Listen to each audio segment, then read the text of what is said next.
Hi guys, welcome back to another vlog. I am here in the hospital because Anthony, we've been taking him to the urgent care for the past 2 weeks, and I've taken him 3 times within this 2 week period, and they kept telling me, nothing's fine, everything will pass. So, I went on about my week as normal. They gave me some, let's just start at the beginning. The first appointment, they said everything will pass. He had diarrhea. He was vomiting and said everything will pass. And they just sent me home and said he'll get through it. Then I brought him back a week later. And I was like, well, the diarrhea cleared, but he's still vomiting like crazy. And he's been running a low-grade fever. And she was like, well, I'll give you some nausea medication and hopefully that helps clear everything up. So, okay, we'll try that. Did the nausea medication. It cleared everything up. He wasn't vomiting, but he still had like nasal congestion and pressure, and he just was miserable.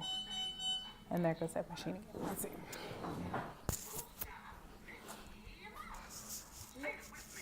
Okay, so I got it silenced for another 2 minutes. Hey, not so loud. Sit up and eat, Averi, before you choke. So, so I took him home. Sit up before you choke. I know you're not choking now, but you don't eat laying down. Alaina, you sit up too, for you choke. So, lost my train of thought. So yeah, the nausea medication helped, and he just had the nasal pressure and drainage, and he just was miserable. So I took him back to the urgent care like 3 days ago, I want to say, 3-4 days ago, and I was like, look, he's gotten worse. He just has all this nasal congestion, and he's just not himself. And she was like, okay, I'm going to prescribe you. Go get one. I'm going to prescribe you prednisolone and Zyrtex. So we did that for the first, about 3 days. Yes. I put this bow in my hair by myself. Mm-hmm. So we did that for the first 3 days, and that seemed to help a little. But then I got a call from the daycare saying his temperature had went up to 102.9, and that concerned me, because he wasn't running a fever. This just came out of nowhere. And so brought him to the urgent care. I was like, I'm not taking him to another urgent care. And we brought him to the ER. Okay, so as I was saying before the nurse came in, we brought him to the urgent care. The ER last night, because I got a call from daycare saying his temperature was 102.9. So after spending 8 hours in the ER, his diaper was not even barely wet, probably maybe 1 pee in it. So that was concerning with, they were pushing fluids too in the ER, and that's all that he got for 8 hours.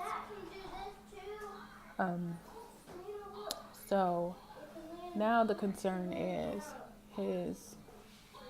his heart rate keeps dropping. Right now he's fine, but when he gets into a deep sleep, it drops to the 60s. So, hold on. Girls, close that now. That's not a toy. And these kids are working my nerves. It's just, the room is pretty big, but they just don't have anything to do with it. So they're just getting on each other's nerves. So, I don't know if you guys can see him. He's in there.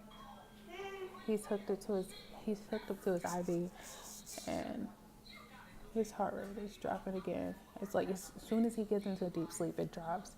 So they say hi. Okay, they see. They sent a message to the doctor to reevaluate him. and they're keeping an eye on his heart rate. Um, so they said they'll have to come in here if he gets in too much of a deep sleep to keep him awake. So yeah, he has to spend another night in here. There goes his heart rate again. It's down to 57. So they just want to make sure he stays stimulated. Because something's not right, and he's just severely dehydrated, and he's not putting out as much, but I'm praying everything's fine because I know something's wrong, and that's why I kept taking him to urgent care, and they kept brushing it off, and I was like, I'm not taking him to another urgent care. So, and the ER told me last night it was good that I brought him because he was severely dehydrated. Like, they had to stick him twice, and then go clean your nose, Alaina. The second time they stuck him, they had to move the needle around to find the vein. That's how dehydrated it was, because they stuck him the first time, they found the vein, but then it blew automatically, like, because he was that dehydrated. So, yeah, that's what my day and night has been. I've been up, we didn't get up to a room until like 1 o'clock in the morning, so I had all the kids with me, and then it was a big deal because I got off work early at like, I want to say it was like 2:30-ish. Yes. No, not until you finish your food. So I picked up Alaina and Anthony, but the other two were still at school. Yes, you too.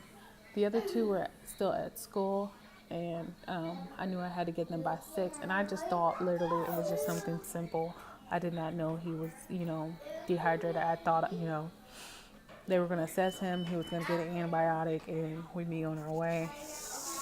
But it turned out to be more than that, so the school had to literally drop them off at the ER entrance and meet me there because I could not leave him here because my fiance was on the road and we don't have any family here, so there was no one to pick the girls up. So the school dropped them off, which I'm very thankful for.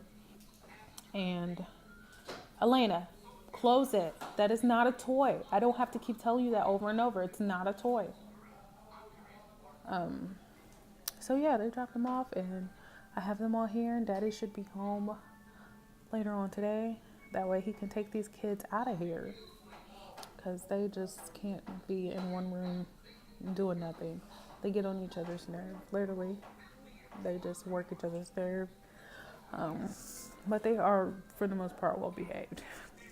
Until it's time to go to bed, and then it's like, Mommy, she's touching me. Because it's just, she offered to bring another bed in here, but my kids, no.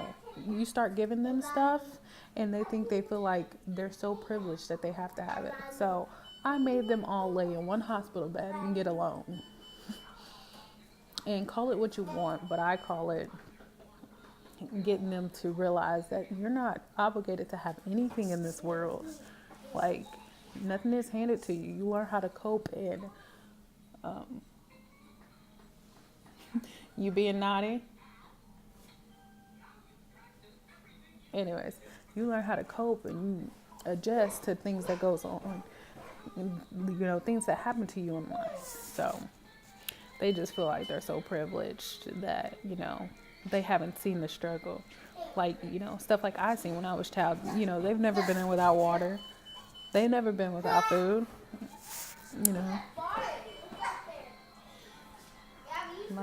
And I could tell you, how it feels to not eat for days. Well, yeah, they ain't never seen none of that, so they feel privileged. I said why? Stop being so loud. Girls, stop yelling from room to room. Our room is pretty big. Look. It is pretty huge, and then you got my baby over here. No. Let's see. Look at his sweet boy. Let's see, his heart rate's dropping. I'm just gonna stimulate him, make sure he stays awake.